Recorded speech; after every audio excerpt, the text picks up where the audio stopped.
Sejam todos muito bem-vindos ao DomusCast, o seu podcast católico.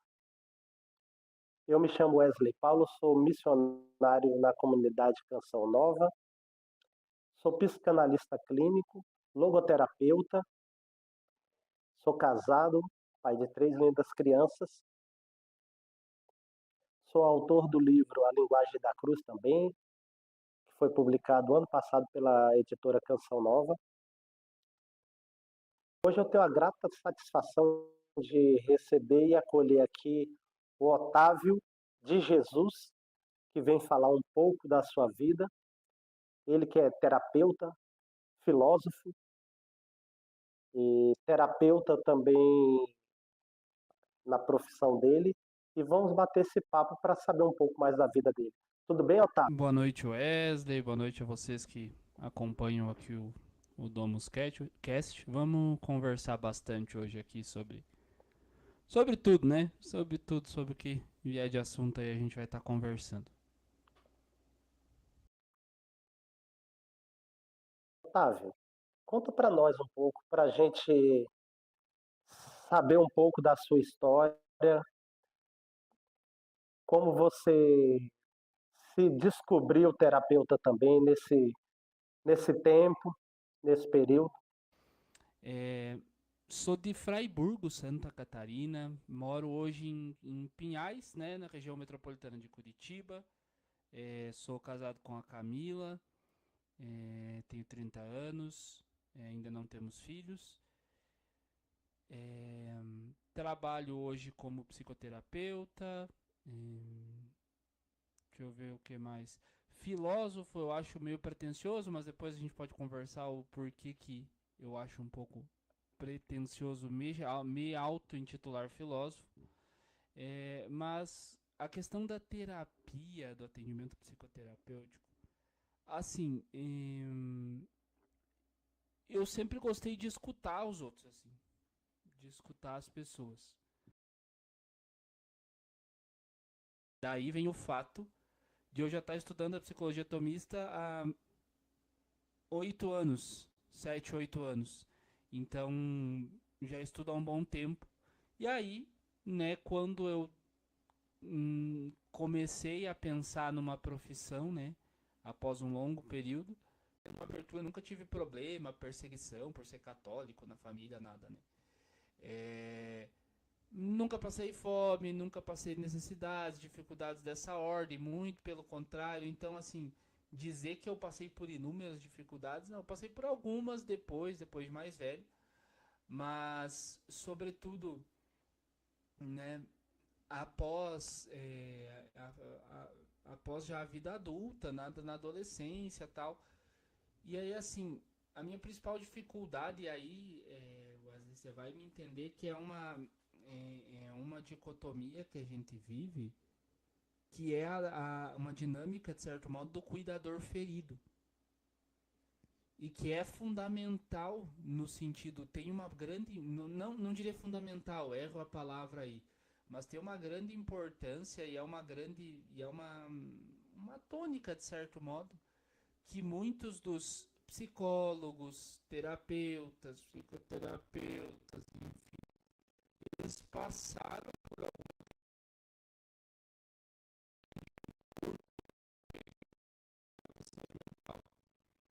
e aí, de certo modo, os ensinou ou nada mais, foi relacionado a um curto período de sofrimento, um trauma, um luto, e isso os motivou a algo nesse sentido, a trabalhar algo nesse sentido, os encantou pela profissão. No meu caso, eu fui diagnosticado com depressão quando eu tinha 24 anos, 23, 24 anos por ali. Eu tive meu primeiro episódio depressivo, tive também episódios de síndrome do pânico, e ali já começou esse meu despertar para o cuidado com a saúde mental, e acho que essas foram as principais dificuldades, porque são coisas que eu cuido, de certo modo, que eu tenho atenção e que eu aprendi a cuidar até hoje, e que vou ter que cuidar toda a vida, ter uma certa atenção, levar para a clínica, levar para o consultório,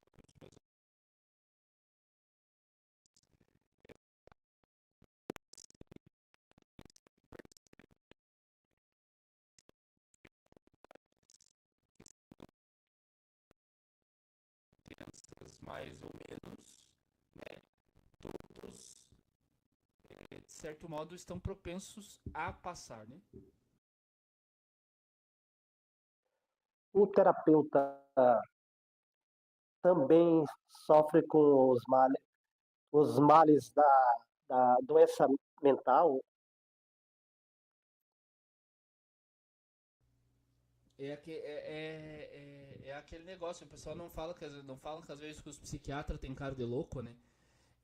Normalmente o pessoal brinca, psiquiatra tem cara de louco, olha, aquele médico lá tem cara de louco, esse psicólogo tem louco, enlouqueceu, vai enlouquecer o psicólogo, vai enlouquecer o terapeuta, o psicoterapeuta, enfim, tal.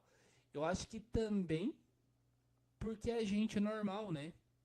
É, as pessoas. Eu acho que todas as pessoas que assumem um papel de cuidar do outro e com uma espécie de socialmente cuidar do outro, sejam padres, pastores, orientadores, psicólogos, médicos, psicoterapeutas, quando as pessoas olham para que essa pessoa está passando pela enfermidade, toma um certo susto, né? Toma um certo susto, mas ele doente, mas o psicólogo doente que fala tão bonito, que atende as pessoas, ele doente, né? Aquele negócio, parece que não combina, é que nem o professor de educação física gordo, né? É uma coisa meio que não parece que não combina, mas que pode acontecer. Pode acontecer por inúmeras razões, até porque, como eu disse, né, é uma vida normal, é uma vida normal, como a de todo mundo. Eu tenho problema, eu tenho conta, eu tenho família, normal, normal como todo mundo. Lógico, a gente por formação e por é, experiência, a gente acaba tendo uma facilidade maior ou menor, maior em algumas áreas para lidar, mas também acaba tendo outras dificuldades, né, para no trato com o dia a dia do nosso trabalho, né? A própria questão de você e eu até escutava esses dias, eu fui na missa aqui na paróquia, eu sempre vou aqui na paróquia, mas nos primeiros dias que eu fui aqui na paróquia na missa, na minha paróquia que eu estou participando agora, o padre falava o seguinte, é, é, pedindo para rezar pelos padres, e algo que eu compartilhava depois com a minha esposa que é psicóloga, ela falava assim, ele falava, rezem pelos padres. Ninguém tem coisa boa para nós, é só problema. E aí eu meio que comunguei desse sentimento que na nossa profissão, como psicoterapeuta, psicólogos e afins, ninguém traz coisa boa quase. A maior parte é só problema. Então, acaba sendo essa uma das dificuldades hoje também da profissão, mas que é uma dificuldade que a gente vai aprendendo a contornar, vai aprendendo é, é, a lidar assim de modo que vai se tornando é, não fácil, mas tranquilo.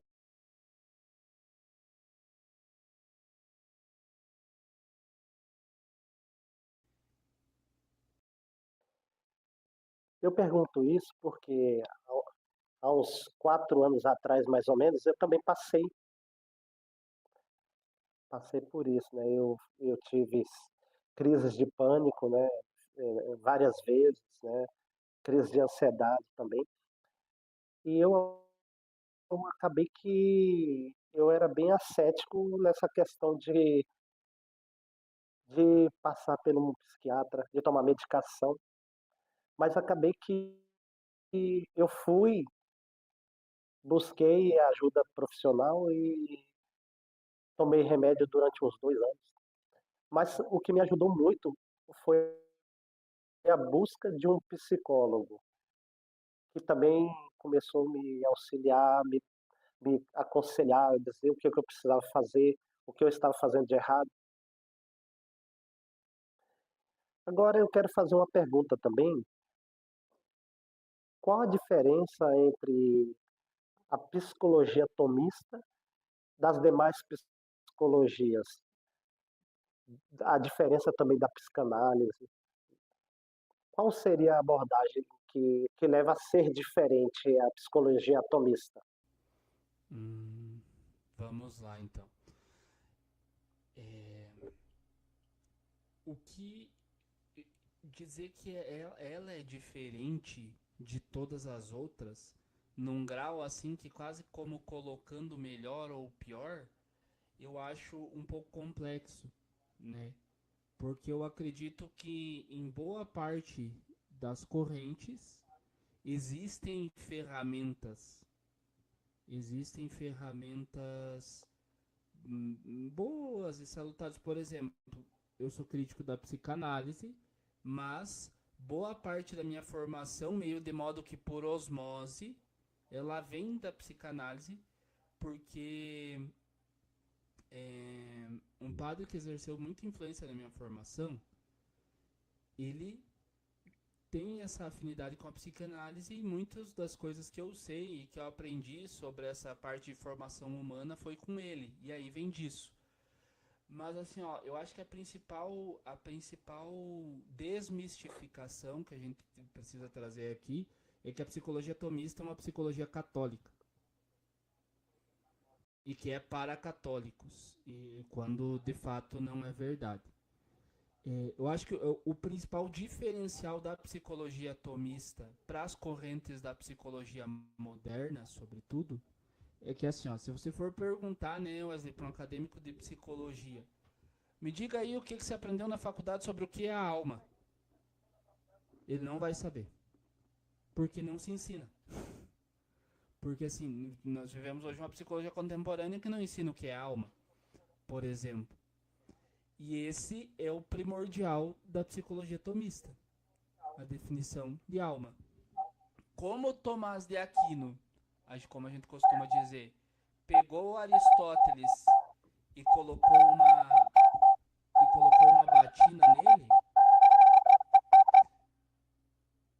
uma batina nele, no sentido de quase ser um certo modo um aristotelismo católico. O termo é ruim, mas apenas para compreensão, acaba que essas definições de alma, né, como forma do corpo, essas definições mais aristotélicas, elas fazem parte da psicologia atomista.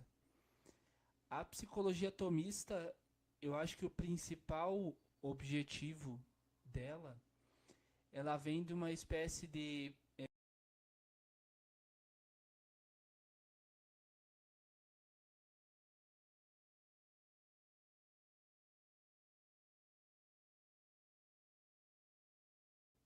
ponto.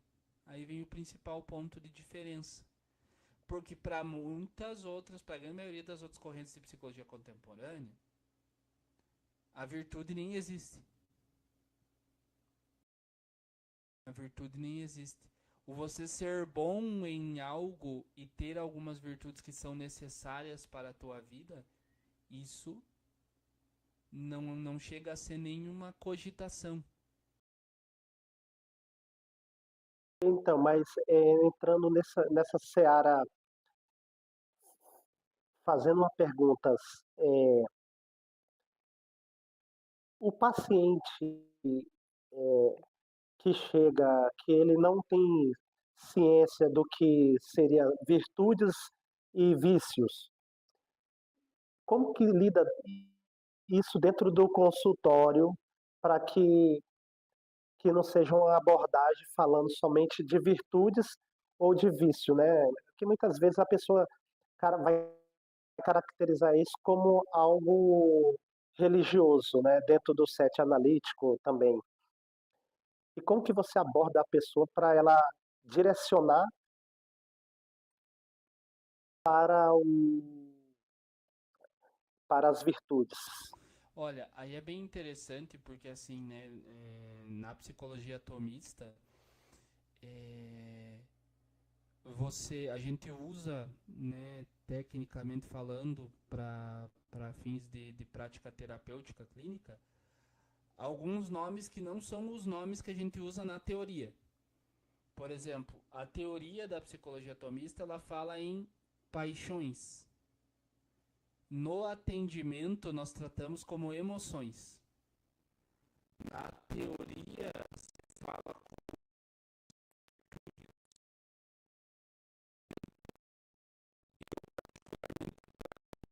como qualidade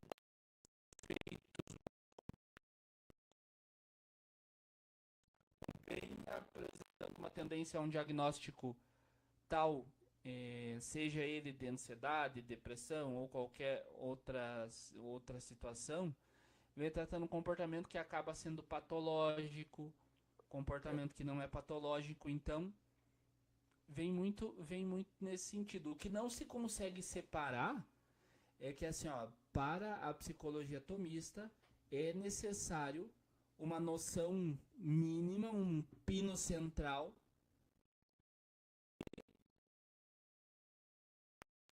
do bem e consequentemente a noção, né, que a sua ausência de noção de mal, isso não.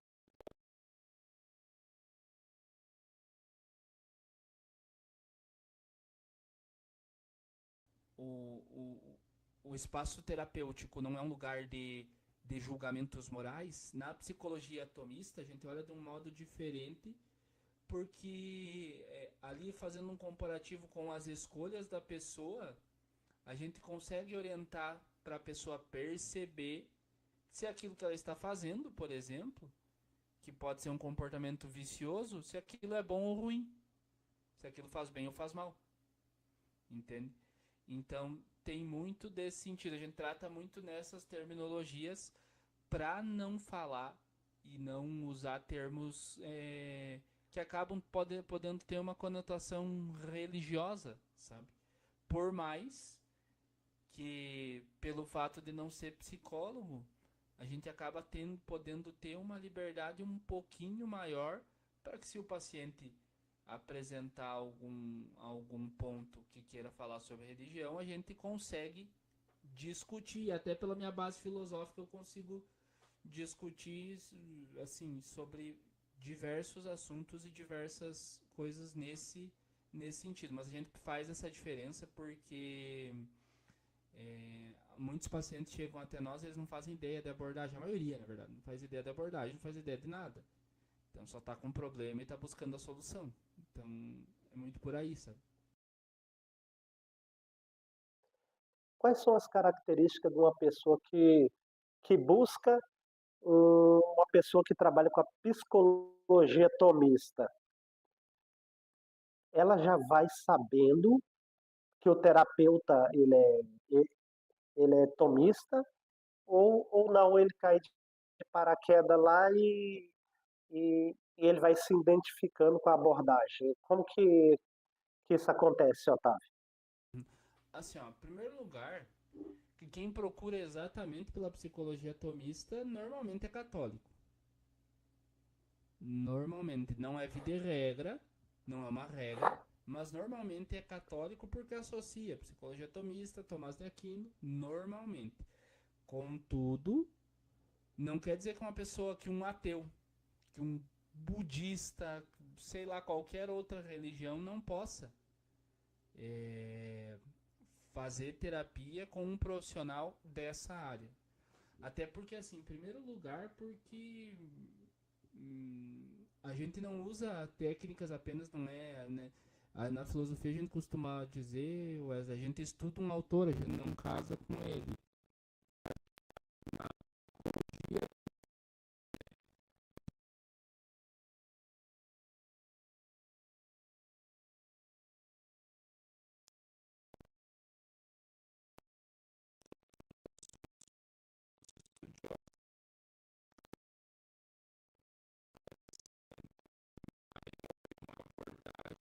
Que leva um desenvolvimento como ser humano e como cristão de um modo mais pleno. Mas boa parte cai de quedas. E assim, a maioria de nós simplesmente vai conversando, vai atendendo, até porque a imensa maioria das pessoas não faz ideia sobre a questão de abordagem. A imensa maioria das pessoas não quer nem saber com questão de abordagem, não está preocupada, não está procurando. Então não é um assunto que acabe vindo à tona. Não é um assunto que acabe vindo à tona. Mas sobre a procura específica, normalmente nós estamos falando de pessoas que têm uma vivência cristã e, em imensa maioria das vezes, católicas. Mas são poucas as pessoas que têm essa noção, então pouquíssimos procuram pela psicologia tomista ou pela logoterapia ou porque a abordagem for procurar especificamente, assim. Vou te fazer uma pergunta, não sei se vai ser fácil responder. A psicanálise, ela surge ali com Freud, com Sigmund Freud. A logoterapia, ela vai surgindo ali com o Viktor Frankl, né? E outras abordagens da psicologia, ela surge com alguns autores e alguns filósofos, né? No caso da psicologia tomista, ela surge quando, se existe uma data específica, ou e quem seria a pessoa que cria a psicologia tomista? Uhum. Olha, ele é um pouco complexa de explicar, porque aí nós temos até algumas diferenciações de termos, mas eu volto um pouquinho para falar, em primeiro lugar, né, que existe uma psicologia cristã, né? Não estou falando que a psicologia tomista é, por excelência, a psicologia cristã, mas a psicologia, como estudo da alma, ela começa cristã. Ela é cristã, ela é antiga, é milenar. Então, esse é o primeiro ponto. A psicologia tomista, se nós formos falar em termos mais concretos e diretos, evidentemente, como teoria, ela começa com Tomás de Aquino. Tanto que se a gente for pegar lá o Tratado das Paixões da Alma, quando Tomás de Aquino nomeia as paixões, ele traz nas paixões ele traz, por exemplo, algumas dicas em alguns momentos sobre o que aliviaria ou que atenuaria a influência daquela paixão na pessoa. Por exemplo, ele dá uma dica fantástica quando ele fala da questão quando ele está falando de alegria e tristeza, né, que são muito mais, que são paixões muito mais relacionadas à razão, não são questões físicas, mas ele cita assim que, falando da tristeza, ele diz que o banho e o sono mitigam a tristeza. Ou seja, se você está triste, antes de mais nada, toma um banho e vai dormir. Depois, se essa tristeza persistir, aí vamos ver o que está acontecendo. Porque às vezes a gente tá, né, e aqui, né, fugindo, a gente tá triste, tá chateado, tá mal com alguma coisa nos afetou, e às vezes é falta de sono, que aquilo nos afetou mais do que deveria, é falta de descanso, é falta de alimentação, então essas coisas são muito bem olhadas no primeiro momento. Mas aí, só que aí na filosofia a gente tem uma diferenciação. Quando a gente fala de filosofia tomista, nós falamos de Jacques Maritain, MacIntyre e diversos outros filósofos. Quando nós falamos de filosofia do Tomás de Aquino, nós citamos em filosofia tomásica. Para a psicologia, eu penso mais ou menos do mesmo modo, né? Por uma psicologia tomista, se entenderia muito mais os psicólogos de hoje em dia tomistas. Você pega o Palanderegen, pega o Martin Echevarria, pega esses outros que são correntes da psicologia correntes que fazem parte da corrente da psicologia tomista, são os que foram influenciados por Tomás de Aquino, que beberam de Tomás de Aquino, mas não o Tomás mesmo. São os que atendem, que elaboraram uma prática clínica.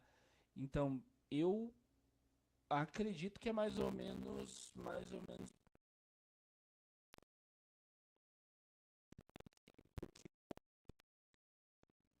numa parte mais terapêutica. A psicologia tomista tem então, ela tem surgido muito material, muito conteúdo e muito estudo. Então, ela vem de certo modo, assim, se renovando, não deixando as origens de lado, mas bebendo muito da origem que é uma origem filosófico-teológica, então ela não tem muito escrito terapêutico. Por exemplo, você pega os escritos de Freud, você falou da psicanálise, né, que você é estudioso, Freud, os escritos dele têm relações com a filosofia e tal, mas Freud já vem dessa parte mais terapêutica, no sentido, né, clínico. Tomás de Aquino não estava preocupado com clínica quando escreveu o Assunto Teológico. Então, eu acredito que seja mais ou menos nesse sentido. E aí, se nós fôssemos datar as datas de Tomás de Aquino nasceu em 1225. Então, né, nós dataríamos ali do meio do século XIII. Seria se a gente fosse citar, né, que começa a se pensar numa psicologia, né, pautada na obra de Tomás de Aquino a partir, né, das suas próprias obras. Quando a gente, quando eu penso em psicanálise, porque eu sou psicanalista, mas como eu disse, eu também sou logoterapeuta, por que me fez buscar a logoterapia? Porque eu um pouco na psicanálise eu não achei muito a área que eu me identificava, que era a área mais voltada à religião, né? Porque Freud ele não era religioso, né? Ele era judeu, então eu fui buscar um pouco na logoterapia, que também Victor era um judeu, né? Mas é algo que eu vejo na psicanálise que eu sendo um cristão católico e que eu às vezes eu não concordo com um pouco com a abordagem da psicanálise de Freud, é porque ele inverte o ser humano, é a potência superior, ele bota a potência inferior acima da potência superior. Acaba que um pouco transforma o homem em um animal, né? O que difere o homem do ser vegetal e do ser animal é que ele tem vontade e que ele tem a razão, né? Na psicologia tomista, você coloca em prática toda essa base filosófica de São Tomás de Aquino, de Aristóteles, como que você coloca seu, no seu dia a dia com um paciente? Uhum. Assim, ó, é, colocar em prática toda a base ele é um pouco complexo porque assim em alguns momentos seria necessário que o paciente entendesse a base. E isso é raro, né? Que o paciente conhecesse e tal. Isso são poucos. Mas assim, ó, o que eu posso dizer relacionado a essa questão dessa inversão é que o que eu procuro olhar a partir da psicologia tomista é sobretudo, né, algo que tem sido muito próprio do nosso tempo, como dificuldade do nosso tempo, uma certa confusão entre o que é desejo e o que é vontade. Porque as pessoas acham que vontade é desejo, que desejo é vontade, e acabam por mediando pouquíssimas coisas pelo crivo da razão, por exemplo.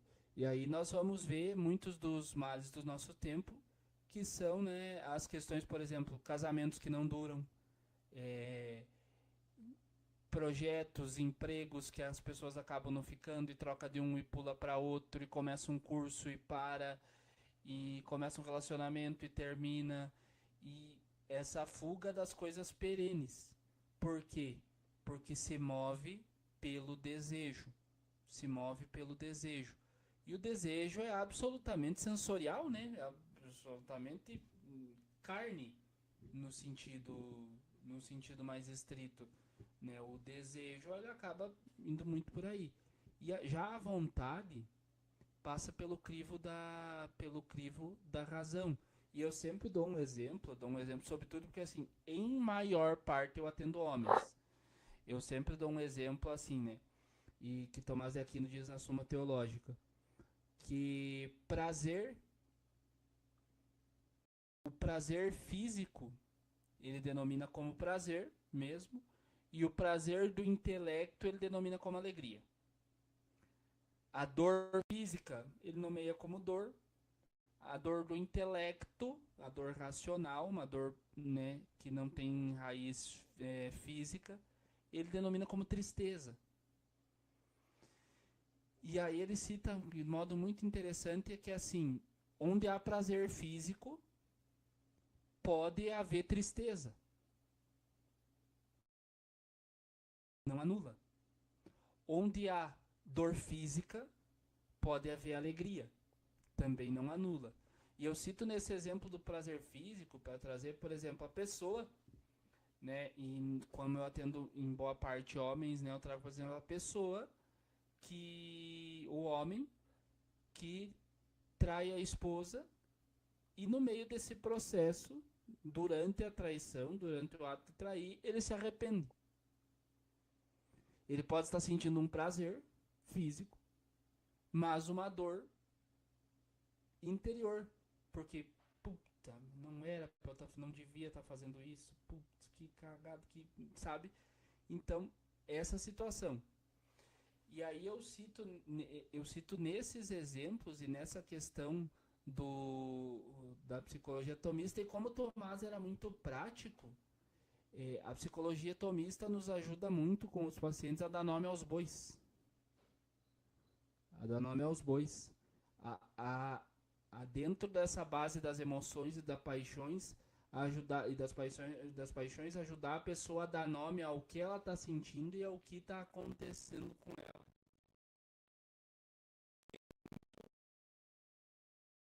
As principais ferramentas, sabe? E para a partir daí a gente, né, buscar inúmeras outras coisas. Mas aí também a gente consegue trabalhar com ferramentas de outros teóricos, enfim, até do Freud, não é brincadeira. Não, mas mentira, do Freud, quando eu falo até do Freud, né, mas no sentido do Freud também, do Dr. Freud também. Então, você trouxe um exemplo que já aconteceu nos atendimentos meus, eu pude colocar em prática isso, né? Porque eu também sou estudante de psicologia tomista, né? E eu sempre gosto de colocar um pouco dessas experiências, que eu digo que o terapeuta que tem mais ferramentas, mais ele consegue trabalhar, né? Então, porque você não fica tão engessado, né? Uma vez um dos pacientes meu, ele falava sobre isso, eu tenho um desejo de casar. Aí eu falei assim, você sabe que desejo é diferente de vontade, né?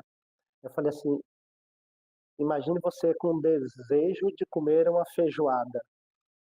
Eu falei assim, se você não comer a feijoada, ela vai passar esse desejo. Eu falei assim, mas a vontade, ela não passa. Eu falei assim, imagine você com sede.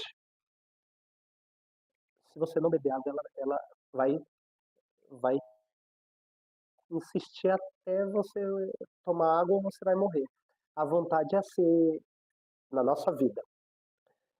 E fazendo uma pergunta, né? É, Sigmund Bauman, ele dizia assim, né? Que nós vivemos numa sociedade líquida, né? Onde tudo é para ontem, tudo é para já tem que ter acontecido. A gente não cria vínculos permanentes, a gente não cria casamentos duradouros.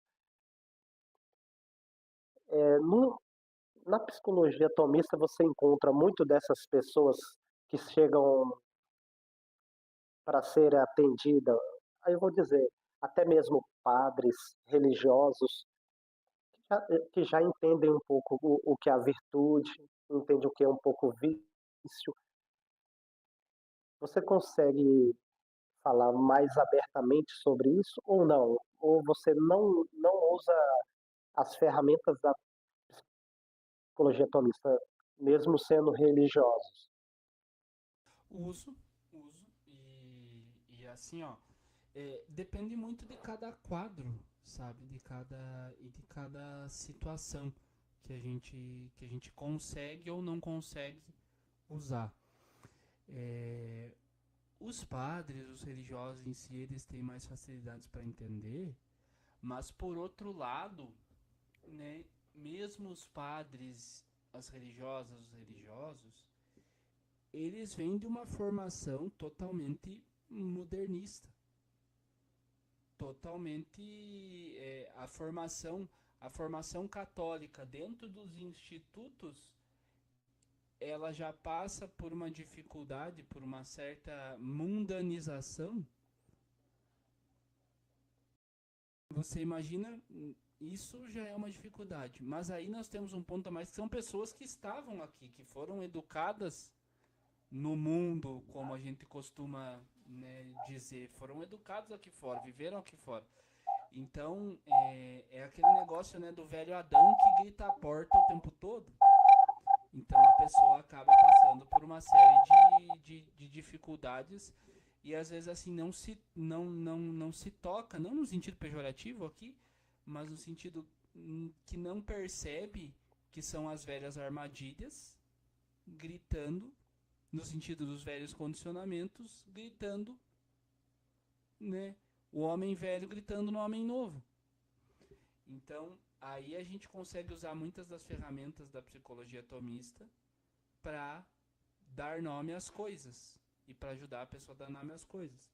É, eu pego sempre como um exemplo quando você fala nessa questão, quando se fala nessa questão dos padres e dos religiosos, e que é necessário se ter, e eu como fui religioso de votos temporários, é necessário se ter uma noção das perdas, daquilo que você perde, que é a escolha, porque assim, né, já dizia a música do Charlie Brown Jr., cada escolha é uma.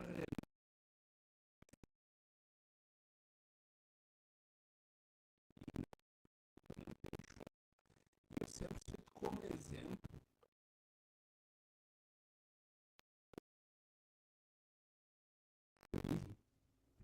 E o padre, e um leigo perguntou pro padre, porque, enfim, hoje esse padre nem já deixou o ministério e tal, mas os padres lá tinham o costume de estar sempre no meio do povo, e quando tinha festas da paróquia, no baile da paróquia, eles dançavam e tudo mais, essa coisa toda. E daí teve uma noite lá que era o baile de casais. E tinha a faixa lá, bem bonita, escrito baile de casais. E aí um dos leigos perguntou pro padre: o padre, o senhor não vai dançar hoje? O padre tava só andando por lá. Ele pegou e olhou: fulano, tá vendo a faixa lá? É baile de casais. Eu não tenho, eu não sei, não vivo num casal. Então, não, tipo, tendo uma noção ali naquele momento, uma noção clara de que, tipo, são as escolhas, são as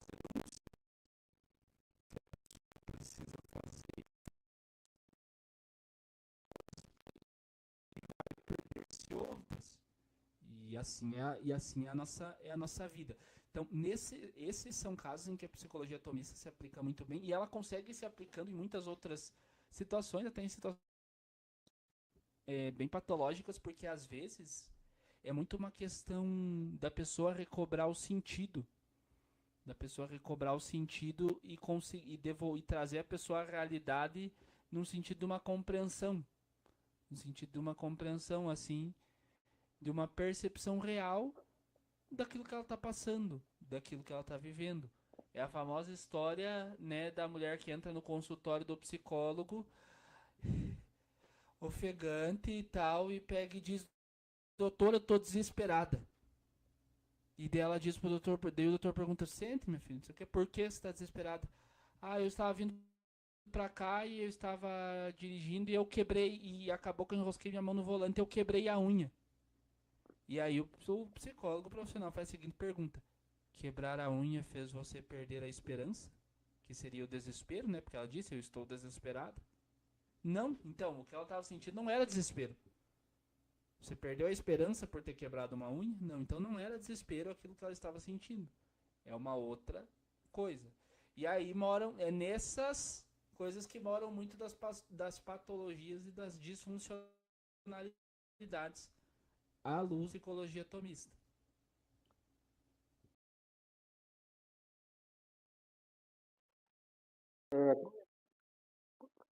Eu estudo com o, o Rafael de Abreu.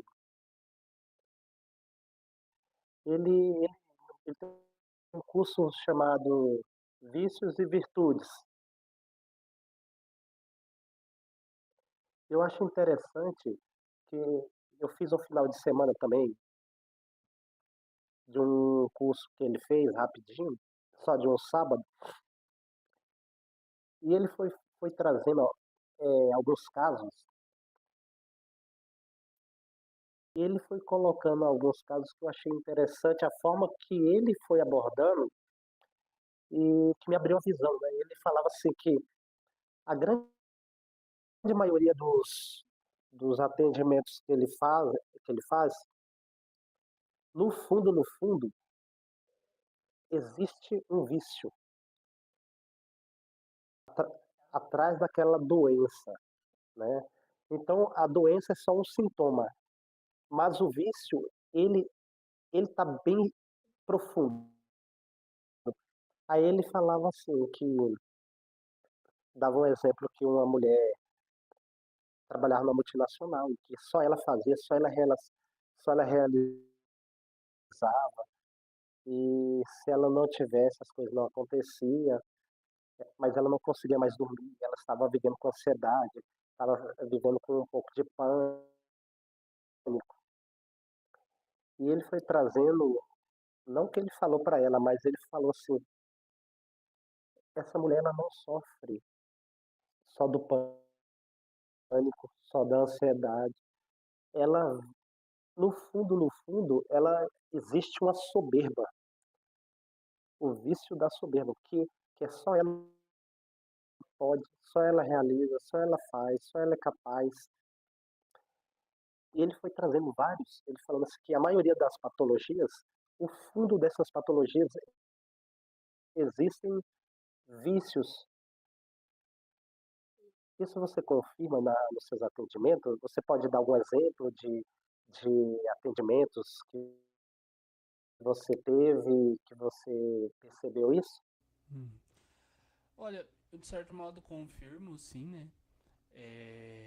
E confirmo com algumas histórias interessantes. Parece o filme lá, o Oficina do Diabo, que em certa parte, né, o ator lá diz, ai, como eu sou humilde. É mais ou menos esse sentido, né, da soberba, né, que é o parecer humilde, o querer parecer humilde é a pior das soberbas. É, e é interessante como está relacionado. Eu tenho até um caso de um rapaz que a questão da depressão estava também relacionada à soberba. Também relacionada à soberba. É um rapaz que, em aparência de humildade, em aparência quase de uma santidade, foi adoecendo e se impondo um fardo maior do que ele podia carregar. Se impondo uma aparência de santidade, uma vida penitente, num extremo que acabou que essas escolhas elas já não tinham mais como fim o alvo dele, que naquele caso era a santidade, era Cristo, enfim, né? Mas um fim do mostrar, e isso é um negócio inconsciente, um negócio que tipo ele foi mesmo um auto-engano assim, mas um fim de mostrar o quão bom, o quão santo ele era. E aí é uma soberba que o levava a achar, né, que ele podia, de certo modo, uma presunção que ele podia salvar-se apenas pelas próprias forças, fazendo tantas coisas, tantos issos, tantos aquilos, participando dos sacramentos e tal, e fazendo não sei o que lá, dormindo no chão, fazendo tal prática, tal prática, tal prática, simplesmente por isso ele iria para o céu. Quando a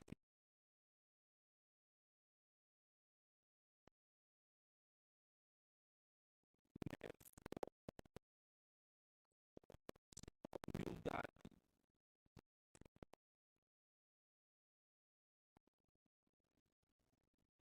e aí não teria nada que as pessoas parem ali e virem, nossa, como ele é santo, nossa, como ele é piedoso, nossa, como ele. E aí que tá talvez uma maior virtude, do não parecer, humilde, do não parecer bondoso, não parecer corajoso, mas do ser, né? Que nem nós temos visto, né, Wesley, um exemplo de uma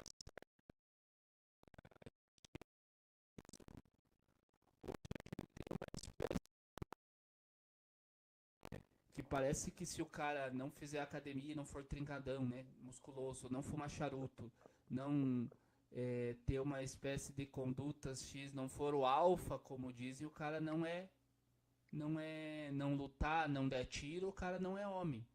Eu sempre costumo usar como exemplo, né, que para mim um exemplo de macho alfa, por exemplo, um exemplo é o meu sogro, que a minha sogra tem a questão da esclerose, e o meu sogro todas as noites acorda de madrugada e troca a fralda da minha sogra. Ele é muito mais alfa do que o rapazote bombadinho que fuma um charuto e que fica aí o pessoal da Red Pill, dessas coisas aradas, e que, enfim, fica preso a esse tipo de pensamento, mas que não tem uma virtude prática real, sabe? E aí é que eu acho que essas e muitas outras histórias entram. E às vezes, é, muitas das ansiedades da pessoa, tenho casos também, né, de um homem que as suas crises de ansiedade estavam muito ligadas a uma falsa noção de esperança, em que a sua esperança estava relacionada a um mal. E aí, ou seja, ele tinha invertido os objetos, né, de bem e de mal. E aí, patologicamente, veio a ansiedade. E aí nós teria inúmeros outros casos que poderia citar aqui.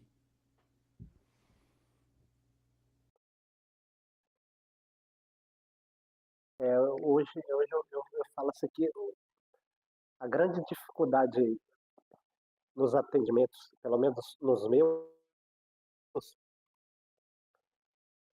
é lidar mesmo com os vícios e muito pouco com as virtudes, né? Eu até comentava com outro amigo meu sobre isso, né? Num dos, de um dos atendimentos que eu fiz recente, o rapaz, ele é tão viciado na área da pornografia que ele gosta de procurar jogos, né? Jogos, porque em meio a esses jogos, ele acaba que ele pode ser o que ele quiser, né? Ele pode ser o bandido, ele pode ser o herói, ele pode ser o homem, ele pode ser a mulher, pode ser o que ele quiser. Então, lidar com isso hoje, dentro do set analítico, eu acho muito, muito complicado, né? A nossa sociedade, hoje, ela já está adoecida mesmo, né? Então, todos esses sintomas que a gente trata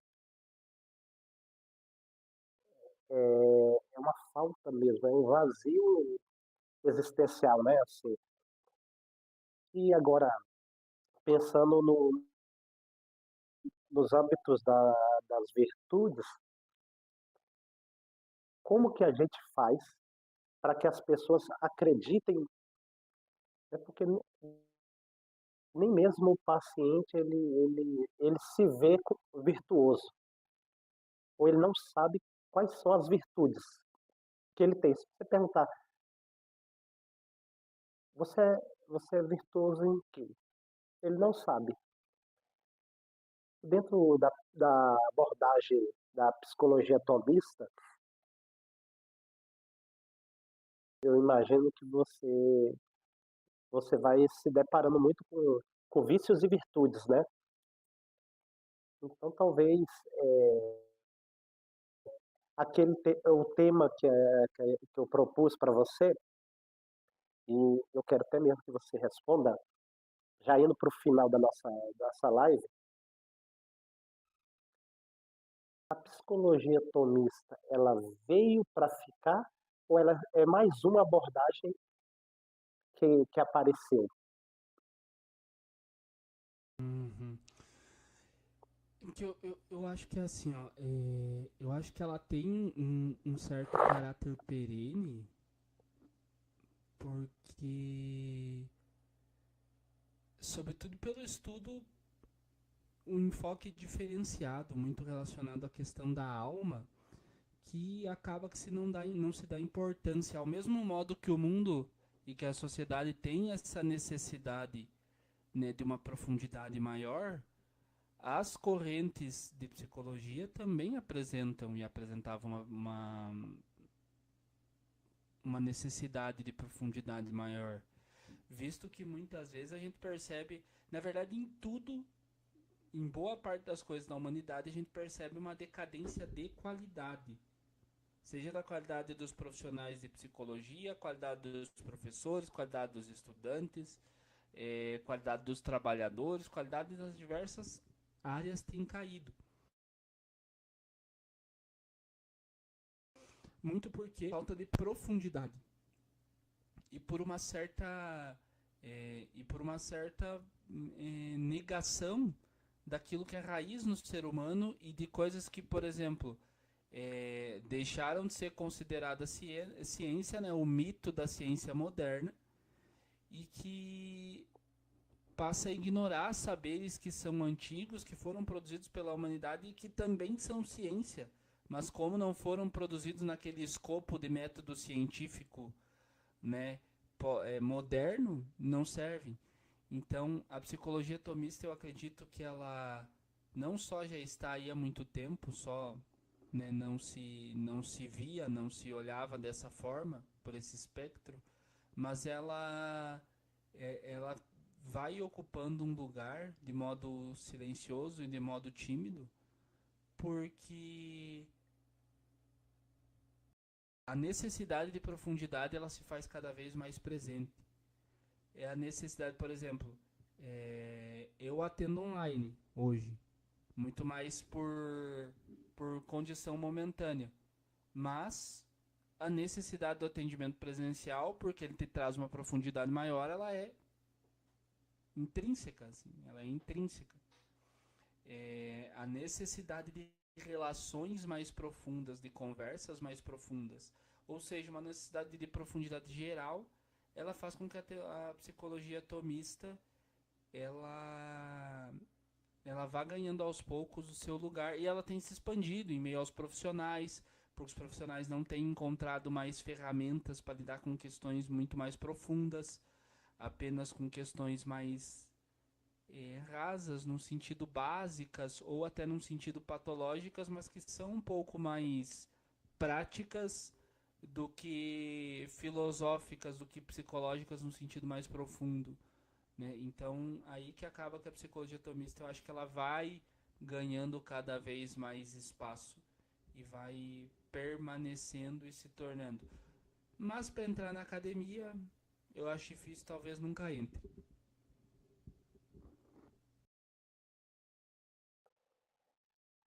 Otávio, por exemplo, a gente diz que a depressão, ela é a doença do século, né? Mas nos meus atendimentos, eu vejo que a grande maioria a doença ela tem outro nome. Eu posso dizer, talvez, não é tão, não é tão dita, não é tão falada, porque existe um comércio por detrás. Mas a grande maioria dos meus atendimentos, eles se dão voltado na área da pornografia.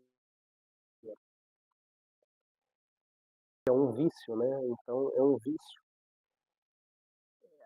E isso, ele começa a emanar outros vícios, né?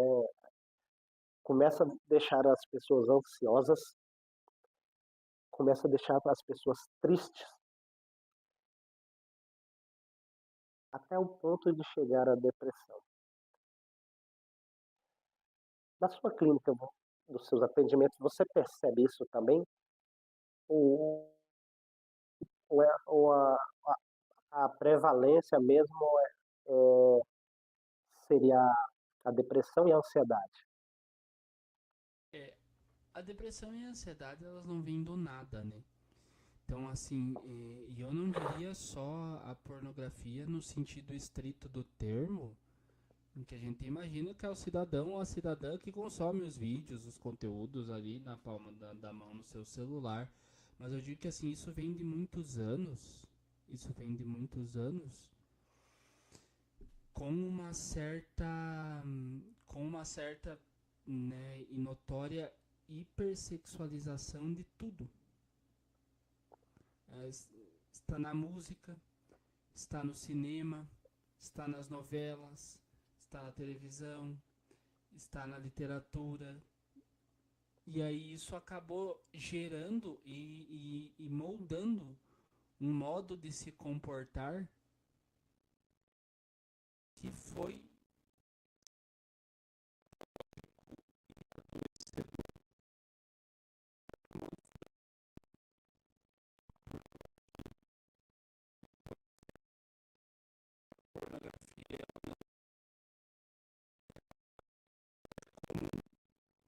ela é aplaudida. Agora mesmo eu ouvia um podcast por sentido de curiosidade, de saber como pensam assim, com uma que era falando e sendo entrevistada uma criadora de conteúdo adulto e ela sendo aplaudida, sendo venerada. De fato, comercialmente, as iniciativas da Guria, se você olhar com sentido comercial, ela é um gênio. Mas o produto é podre, né? Mas o produto é podre. Então, assim, eu acho que se torna, e não só o explícito, mas o soft, que é o que a gente chama de soft no sentido que é rolar o Instagram, né, e inúmeras mulheres estarem de biquíni. São os ensaios de grávidas que estão praticamente peladas. São os outdoors, são o módulo que as pessoas se...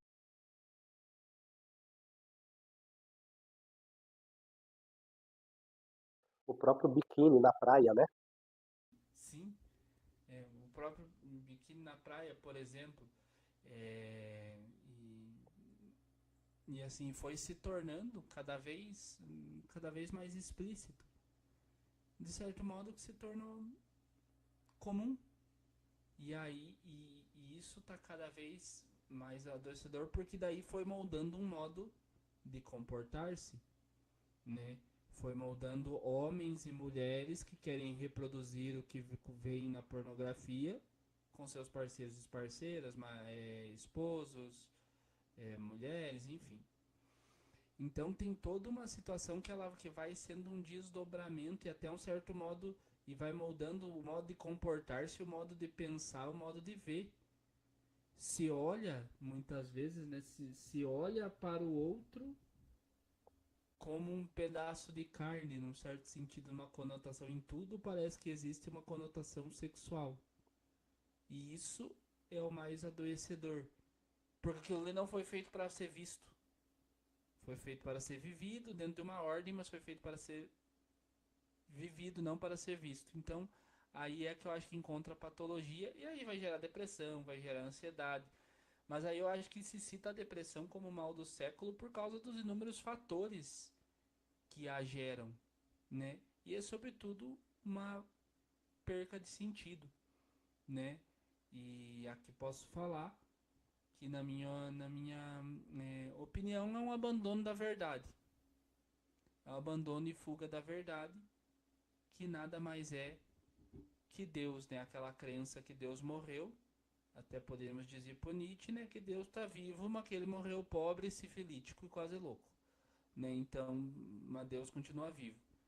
Então seria mais ou menos nesse sentido o meu modo de pensar acerca dessa situação aí. Otávio, chegando ao fim da nossa live, queria te agradecer, dizer que foi um bate-papo, passou rápido, rápido demais, né? Teríamos muitas outras coisas para falar, mas deixa aqui as suas mídias, como as pessoas podem te encontrar, elas podem buscar terapia, fazer terapia com você. Deixa os seus contatos aqui para o povo que vai assistir essa live.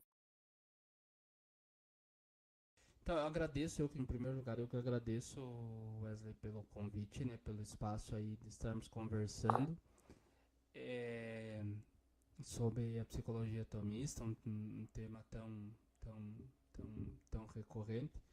Uma pena que não é o assunto que eu mais entendo, o assunto que eu mais entendo é vinho e futebol, mas de resto, beleza, né? Eu costumo brincar nesse sentido. Assim, vocês, quem está assistindo me encontra no Instagram.